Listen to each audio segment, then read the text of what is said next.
Hijo, acá está la comida. What the fuck? ¿Usted no es mi mamá? Sí, soy yo, hijo, ¿no me estás viendo? No, mi mamá no tiene tatuajes. No, hijo, me los hice ayer y no te conté. Que no, usted no es mi mamá. Hijo, basta, te doy con la No, cara. no, no, no, tranquila, tranquila. Esa no era mi mamá. Voy a ir a ver qué está haciendo Larín Jr. Ey, Larín Jr., vamos a jugar. Sí, vamos. ¿Y este quién es? ¿O no soy Larín Jr.? Que sí, soy Larín Junior, ¿no ves? Pero Larín Jr. no tiene el pelo largo y tampoco tiene barba. Es que ya crecí, ya me desvirgué. Además, esta ni es mi casa.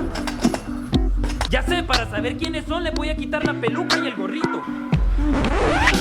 ¡Lo descubriste! Yo sabía que no era ni mi mamá ni Larín Jr., son Ian y Fede.